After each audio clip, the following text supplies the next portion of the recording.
seperti itu.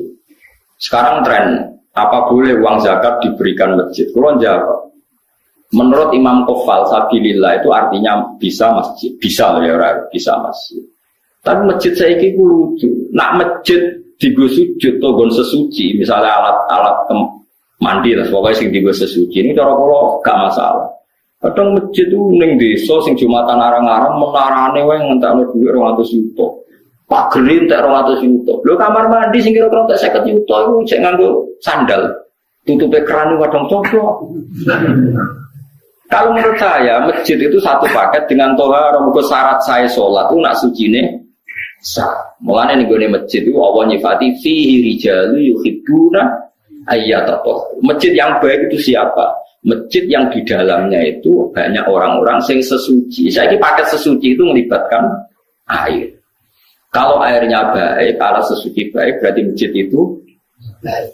Nah, saya kira kayak masjid menarane larang, pagere larang, lampune wis sangka granit wapi, sangka macam-macam.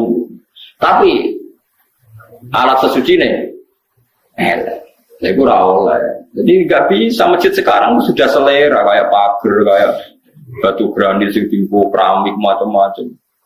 Nah, sing motor yang pokok, tempat sujud sama alat sesuci, tapi kan gak masalah pakai zakat. Tapi nak sing ora motor yang tidak mendesak itu masalah. Nah itu kalau ulama tahu bedanya. Namun saya pikir masjid-masjid saat ini kan dibangun miliaran, sing sujud ya sudah seperti. Wes ngono mau jogo jam. Lah masjid dikunci mau demi nglindungi jam. Masjid 2 miliar nglindungi jam sing regane mau 1 juta. Berarti dikunci demi nglindungi apa? Jam. Mungkin negara masjid lindung jam, mereka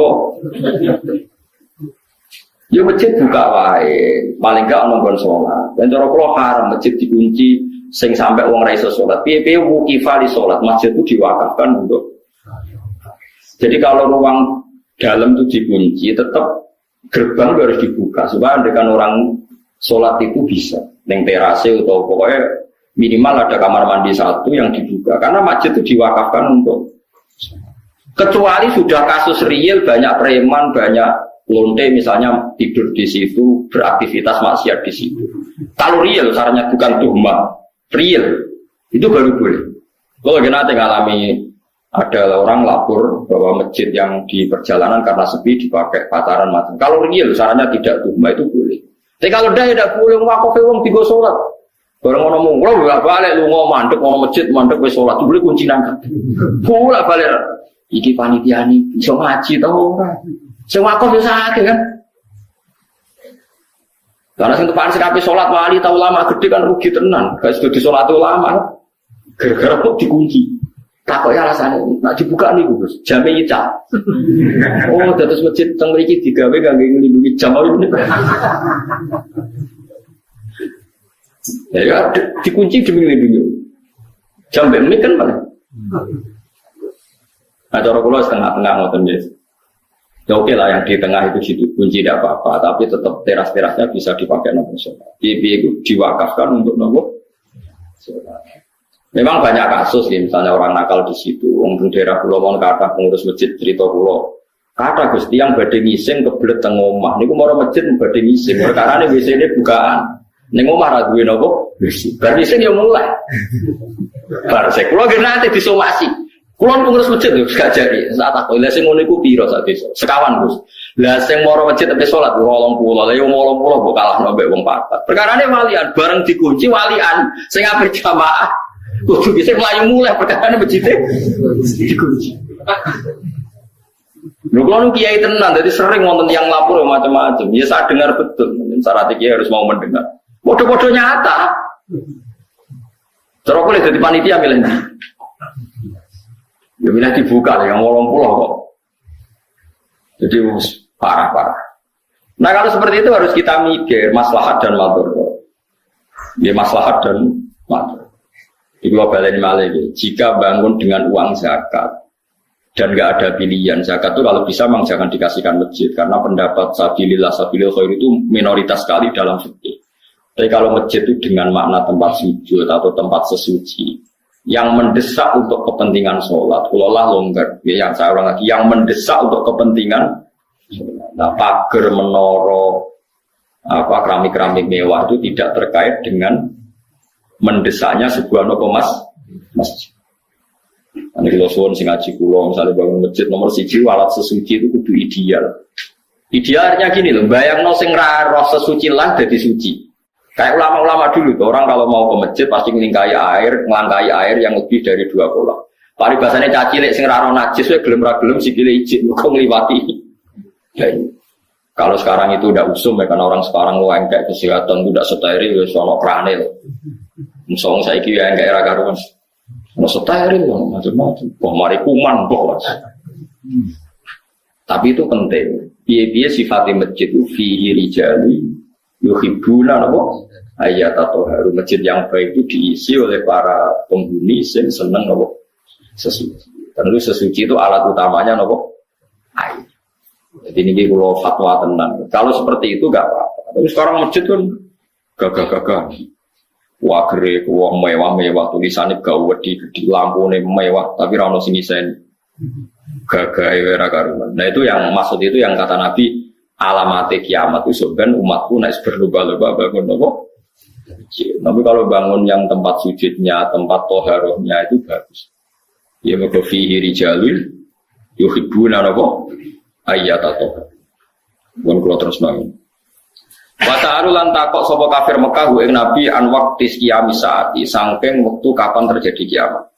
Panazala mengotumurun apa qul la ya'lamu man fis samawati wal ardi ghaiba illallah. Kul ngucap sira Muhammad la ya'lamu ora ngerti sapa man wong fis samawati kang ing pira-pira langit wal ardi lan bumi. Minal malaikat saking malaikat wan nasilan manusa al ghaiba ing barang ghaib. Emat sing perkara go bakang goe pokoma andum saking para manusa lan malaikat.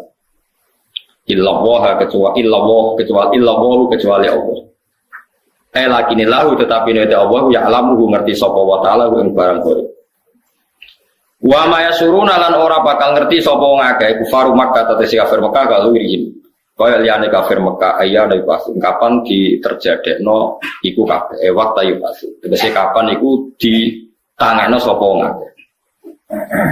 Balid daroka ilmuhum fil akhirah atau bal adroka ilmuhum fil akhirah. Adroka biwasni akromani buatan kira kita. Bimana hal adroka? Wa fi qira'atin ukhra iddaroka balid daroka.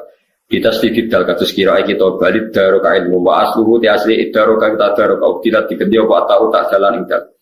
Wa dimat antene gomno apa iki dal fidali ing dalam dal. Wastu lipat nanti tarik bohem jadul wasli bohem jakasa. Ebala wala hiko kesitu mekolan untuk tata ba'a wa talahaqo tata ba'a terus menerus talahaqo saring susul menyusul apa ilmu-ilmune wong akeh fil akhirate dalam akhirat dia tegese dalam akhirat hatta salu sing takok sapa ngakean waktu majia saking wektu terjadine kiamat sate tegese ora ana apa alam perkara kadalika kaya persangkaane tiyang kafir balung balik wong kafir fisyak ning dalam mamang dunya saking terjadine kiamat. Balum balik wong kafir minasang kiamat itu amuna iku picek kabeh. Jadi Allah nek duka ngendikan wong kafir iku picek, manane picek ora picek fisik, ora mengenali kebenaran itu. Jenenge napa? Picek. Mane kadang ulama itu yo kasar, manjen kadang Quran nek duka yo kasar, sumum bukun wis picek budek apa. Picek budek apa elek terus. Wis Allah nek duka yo ngoten. Balum amun dasar picek angel lan min amal kolbi saking yaitu biceke ati atau min umil kolbi saking biceke ati sama di amal kolbi itu umil kolbi wa te dawa iki ablagu le balik mimma dinimbang dawa koblau kang sedurunge iki wal aslu itu amin sangka dawa amin ustusilat den anggap abot ustusilat dianggap abot apa adoma doma ani yaisania panukilan mung den bida apa doma ilani memaring ba'da hadis kasratia sausi buang kasrene. Wa qala lan ngucap sapa ladina kafaru sapa wong kafir aidan lan maneh ingkari basi dalam ingkari terjadine pas. Oleh ngucap aida kunna ana to nalikane te kita uturoban rupa lemah wa abauna lan bapak-bapak kita. Aina ana to te kita lamu krojuna bakal ditangekno kabeh dal kuburi sange kubur. Lakatu ita teman-teman den janjeni kita ada iki lah jadi nak yo kita wa abauna bapak-bapak kita mengko sange sedurunge iki. In hada ora ana te iki wila sabil awalin kecuali nopo cerita-cerita sing wis kelewat. Terus Nabi pancet, senengane cerita nak sebenarnya wong ditangekno saka kubur. Nyatane mbah-mbah kita mati nganti saiki ora ono sing tangi. Cara berpikir tiyang napa? Cara berpikir tiyang napa? Kafir. Jam ustura. Utai lafat asatir jamel lafat ustura bidomi lan doma. Ma terus perkara sutira kang ditulis sapa ma. Minal kisbi sangking pira-pira kedustaan. Kul ngucapu sira Muhammad siru maka sira kabeh filar dengan bumi fangguru mongko angen-angen sira kabeh defakana hale kaya apa ana apa akibat mujrimin apa akibate wong sing nglakoni dosa. Bingkari sebab ingkare wong mujrimin. Wa ya utai ikilah akibat iku halaku iku rusaya al mujrimin bila ada iklan disiksa. Wala tasalana susah sira Muhammad alaihi mengatasi prilakune wong kafir wala takuna rajono sira fi dene dalam kerupukan. Muhammad ya rasa susah nak dikomentari wong kafir. Mima sing apa wae yang kuruna kang komentar sapa kafir mima. Kang gawe rekodaya sapa kafir. Utawi iki dawuh utasilyatur ngerem-ngerem. Manane menghibur lin Nabi marang Nabi sallallahu alaihi wasallam. Ayala tahtamma tegese aja gawe susah sira bimakihim kelawan rekodayane wong kafir. Rekodaya ale kae ngatas sira. Fa ana mung te ingsun nasiru kaiku. Gak sing nulung kowe alaihim ngalano ing ngatas kufar. Wa yaquluna mata hadzal wa'du in kuntum shadiqin. Kula terangno masalah paham-paham sing macam-macam. Mau kan Allah dawuh kul la ya'lamu man fis samawati wal ardi ghaiba illa Allah. Dados sing ngerti barang gaib apa sing terjadi sesuk niku hanya Allah Subhanahu wa taala. Itu menjadi firqah besar di dunia. Sampai mereka menafikan bahwa Nabi juga tidak tahu perilaku kita sekarang. Jika mereka mengingkari semua hadis tentang sholawat yang bahwa setiap sholawat itu dipertontonkan di Nabi, kemudian Nabi menjawab sholawat setiap umatnya. Ya setiap apa? Nah itu bohong besar. Allah itu ngendikan hanya begini, yang tahu barang gaib itu hanya Allah. Oke kita sepakat, yang tahu barang gaib hanya Allah. Mestinya ditambah dan yang dingertikan Allah dan yang cuma yang dingertikan Allah itu ngertinya karena lagi-lagi karena diberitahu. Dan itu ada ayatnya juga, ayat ini sharihah jelas. Allah mensifati dirinya itu alimul ghaib, ini di surat Jin. Alimul ghaibi fala yuzhiru ala ghaibihi ahada illa man irtadha mir rasulin. Illa man irtadha mir rasulin. Allah itu zat yang tahu alam gaib, dan alam gaib yang dimengerti Allah itu tidak pernah dipertontonkan atau diajarkan ke yang lain kecuali Rasul yang diberi ridho. Jadi artinya apa? Ada beberapa barang gaib yang Nabi dingertikan. Paham itu maksudnya. Tapi ya tetap dia, karena posisinya Nabi itu Saya beri sekian contoh, misalnya begini. Waraqah bin Naufal itu orang Nasrani, tapi dia penginjil yang sejati. Dia tahu bahwa Nabi akhir zaman mau lahir di angkatan dia. Ya akhirnya ketika Nabi sowan setelah mendapat wahyu, kata Waraqah kan, kamu itu Nabi benar dan Anda dapat wahyu kayak Musa. Saya merasa sudah tua. Andai kan saya masih muda, saya akan membela kamu saat kamu diusir oleh kaum Anda. Kata Nabi Muhammad, masa saya diusir? Kata Waraqah, orang seperti kamu pasti ngalami diusir. Itu 1 hari setelah Nabi Muhammad jadi Nabi. Kemudian beliau diusir setelah 13 tahun jadi Nabi. Gitu, misalnya jadi Nabi umur 40 tahun, diusirnya kan tahun 53. Nabi umur berapa? Itu kan barang gaib, tapi tercatat dalam aturan-aturan kriteria Nabi agar Nabi ya sudah alami diusir. Nah itu ya barang gaib, tapi orang bisa tahu karena dingerti. Sekarang di Masjid Biru, Masjid Khodrok di Turki, itu ada di kubahnya, di menaranya itu ada tulisan Lataf tahun nal Konstantinia, walatun sikunna kunuzah fi sabilillah. Itu Imam Bukhari meriwayatkan itu tahun 200 Hijriah. Saya ulang lagi, 200 Hijriah. Dan itu hadis ditulis dibaca ulama seluruh dunia. Zaman itu Konstantinopel masih dalam kekuasaan Romawi. Konstantinopel Turki ini. Konstantinopel yang terkenal tentang Turki. Setelah 600 tahun dari hadis itu diriwayatkan, Konstantinopel ditaklukkan oleh Pangeran Al-Fatih. jadilah negara Islam. Makanya masjid Ngono jadi masjid apa? Al-Fatih. Tapi Nabi berani ngendikan itu, taunya karena ngerti. Paham ya? Makanya maksudnya kecuali yang diberi ngerti Allah. Jadi keliru kalau ada orang ono wali kiai kok ngerti barang gaib, sing ora barang gaib mau apa itu benar, tapi Allah punya hak mengertikan yang diberi ngerti. Maka ono istisnae no ya, alimul ghaibi fala yudhiru ala ghaibi ahadan illa man irtadha mirras. Jadi Allah itu zat yang tahu barang gaib dan tidak akan mengertikan kecuali sama orang yang dikasih. Di antaranya tentu Rasulullah. Jika Rasulullah bisa menghentikan sayati ala nasi zamanun, nanti di akhir zaman ada perilaku begini. Coba sekarang lihat, saya itu hafal sekian teks tentang Syam. Nabi ketika menghentikan akhir zaman apa? Sayati ini, terus di antaranya apa? Wayak surul harut, dan nanti banyak pembunuhan. Di mana ya Rasulullah? Fasyara ila Syam. Nabi menuju apa? Syam.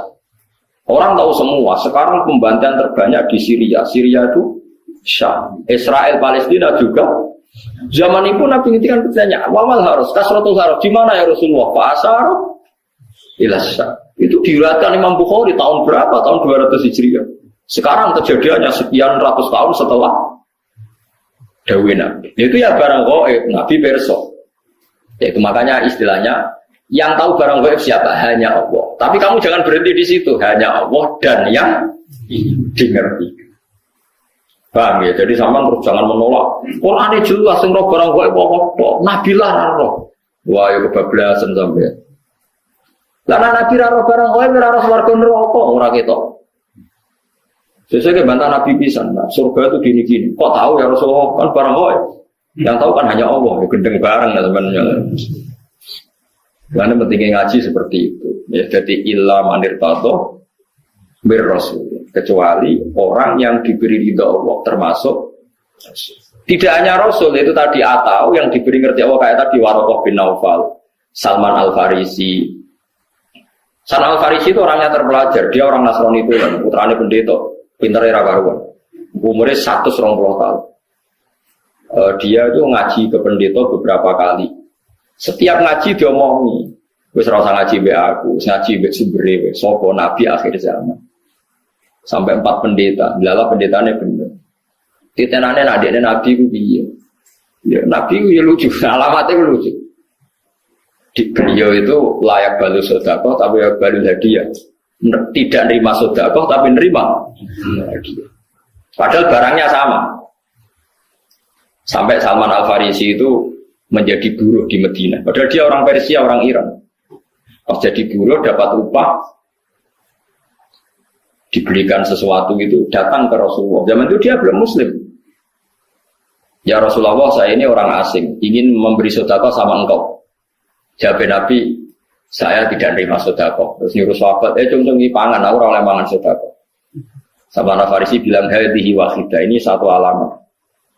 Setelah seminggu dia kerja lagi dapat uang. Ya sama, uangnya sama. Orangnya ya sama, Salman Al-Farisi. Yang diberi ya sama, Nabi Muhammad. Ya Rasulullah, saya punya uang. Ingin saya kasih hadiah ke kamu.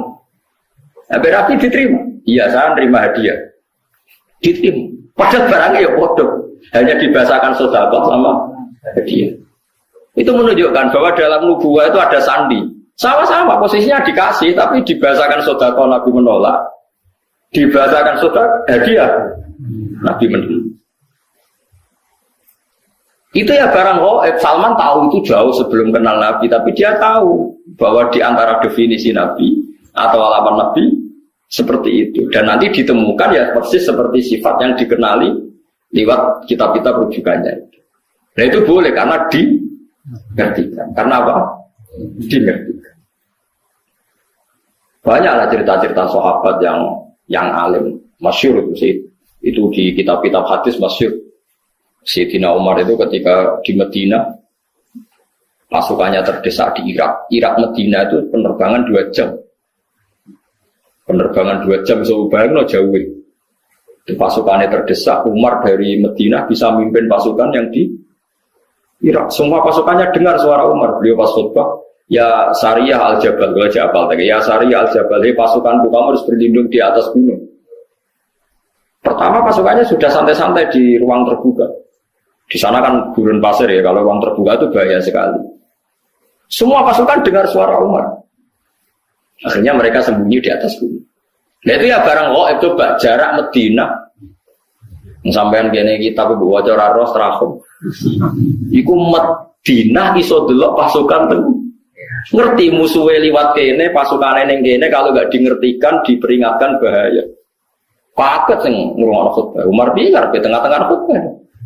Bilang ya Sariyah al-Jabal, ya Sariyah al-Jabal. Itu semua pasukannya dengar. Setelah sekian bulan pasukan itu menang pulang. Mereka cerita semuanya mendengar suara Umar. Terus yang Jumatan ya cerita. Kita juga janggal karena tahu-tahu Umar bilang ya Sariyah aja.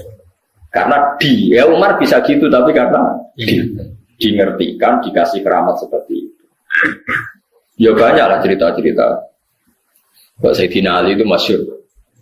Dia ada fitnah Siffin, ada fitnah macam-macam perang beda. Kalau ditanya, kamu tidak takut mati? Tidak, mati saya ada seperti itu. Tapi kamu tidak takut mati, fitnah sudah di Siffin? Tidak, mati saya ada seperti itu. Nanti yang kena itu kepala saya. Sampai kena jum-jumah gini terus pas sholat subuh. Jadi enggak di situ. Jadi mati itu sudah ngerti. Tidak mati saya ada seperti itu. Tenang.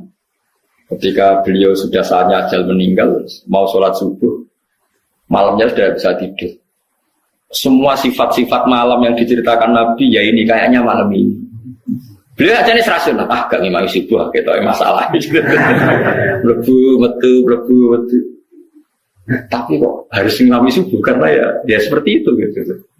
Ya sudah, akhirnya beliau ngimami subuh, terjadi pembunuhan. Utsman ya sama seperti itu, ketika beliau perang ya pede saja. Siap ditanya, enggak mati saya ada seperti itu. Karena sudah diceritani Nabi. Nanti kamu matinya seperti ini, seperti ini. Terus ketika beliau dikepung mau mati lah ini ajal saya. Memang gambaran mati saya seperti ini. Ya mati betul.